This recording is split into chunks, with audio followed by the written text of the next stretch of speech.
Hi. So a couple days ago, one of our breeder moms for our rabbits broke her back. We found her. I honestly thought she was dead. Her back end was sticking out of her nest box, and it looked like she was dead. But when we opened up her nest box, she was alive.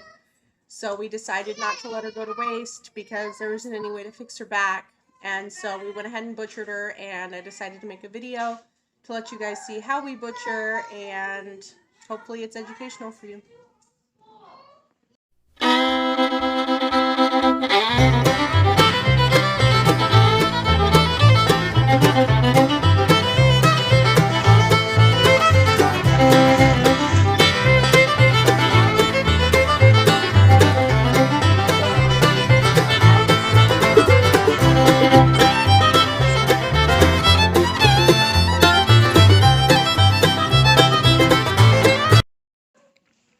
So right now we're just setting up, getting ready. The kids usually help me. We put a bag in the can underneath where we're going to hang the rabbit so that all the guts and stuff have a place to go. The blood has a place to go. I do slip knots for the feet so that I can just slip them in. That's what I'm doing there.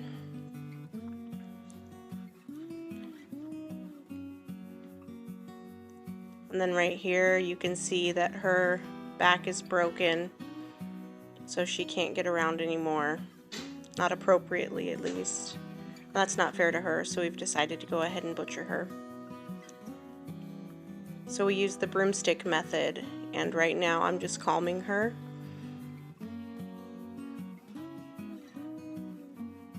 And we really loved this rabbit, so it's really unfortunate that she had to die, but we're thankful that we caught it early enough that she didn't have to suffer for too long and that she wasn't wasted.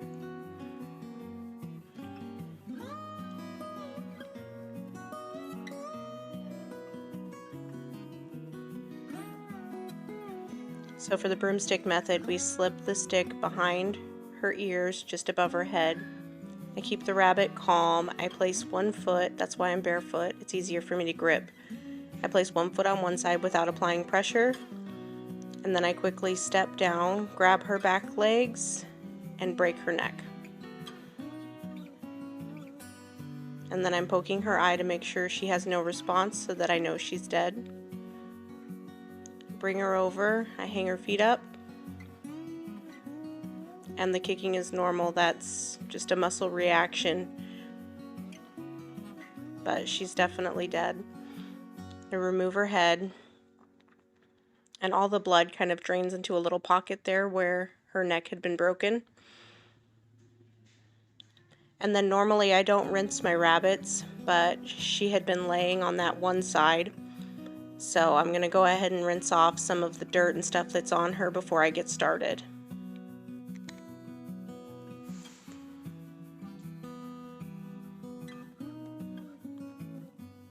So I move the bucket back for all the organs underneath, and I'm just going to make a little slit up near the ankle of the rabbit and go upwards towards her foot.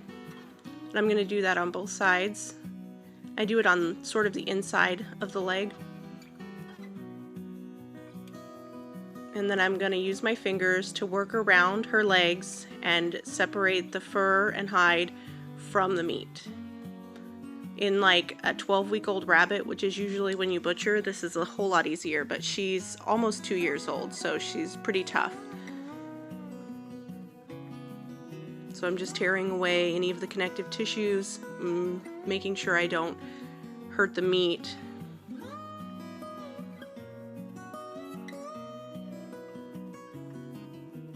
And I'm going to go ahead and get the other side, the same thing.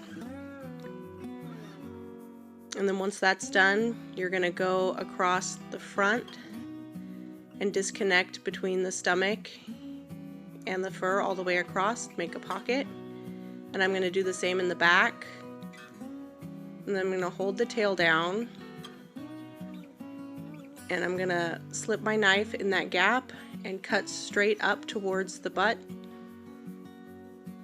And it's a little hard to get in between the bones of the tail, but push my knife up through that, and then I'm going to do the exact same thing in the front. I'm going to slip my knife through that pocket and slice upwards. You should leave just a little bit of fur around the anus right there.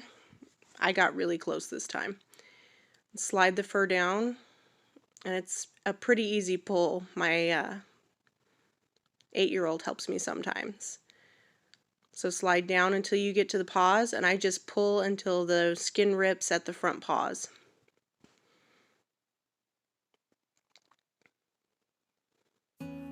At this point, I'm going to go ahead and wash everything again. Just make sure I don't have any fur left on my meat or anything. And I'm going to clean my knife again before I start working inside. I'm going to make a small cut as I pull her skin away so that I don't get any internals. And then I'm going to slide my knife up, making sure I pull the skin away. And then I'm going to keep my fingers behind to guard my knife as I slide down and unzip all of her skin. You can see her bladder right there. And I'm going to disconnect all of the intestines and everything.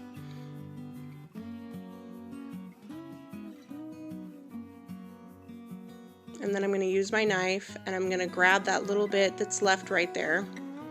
And I'm going to cut away all the connective tissues around the colon. And I kind of have to go down in there and along the bones inside. It's a small area, and you're just disconnecting everything so that when I go to pull from the bottom, everything will slide through without ripping.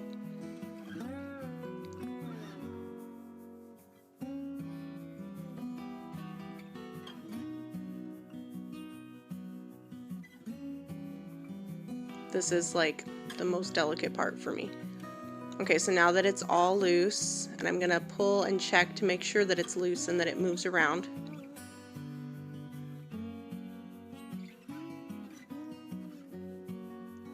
See, I didn't have it yet, so I've got to disconnect in a couple more places further, and you can see I've got the colon out a ways as I'm working.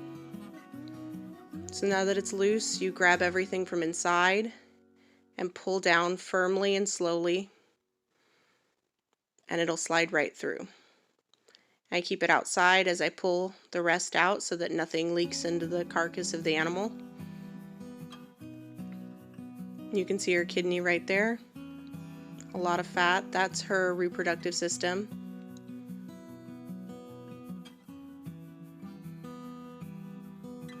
And I'm just breaking away any connective tissue and pulling everything out pretty gently. I don't want to risk ripping anything. So I just disconnect everything and pull it out.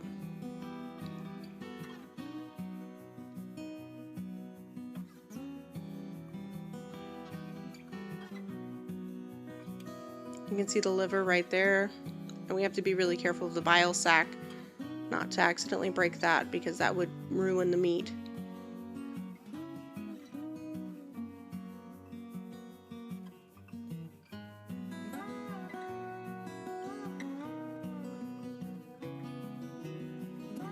Now you can see her heart, her lungs, and her whole organ system right there. And I just put that in the trash can underneath, making sure there's nothing left in the carcass, any little bits of connective tissue. And I'm going to go ahead and clean off that blood clot at the top of her neck where her neck was broken, just because it's not pretty.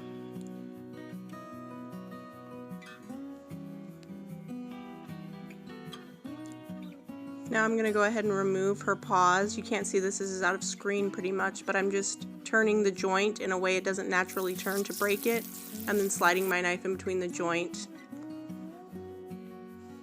Went ahead and rinsed out the carcass one more time, and up here you can see it a little better. I'm peeling the fur away from the ankle area.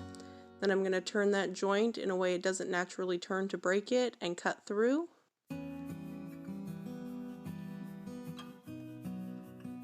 And then I had a little fur left over, so I'm just going to go ahead and cut that away so that there's nothing left on my meat.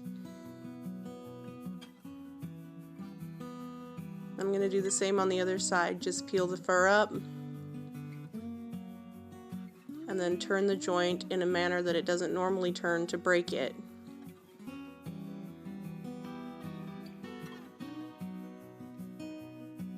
and she's old, so she's pretty tough. And I'm just cutting in between those joints. And I'm making sure I don't have any hair left on my meat right there. And then she's done.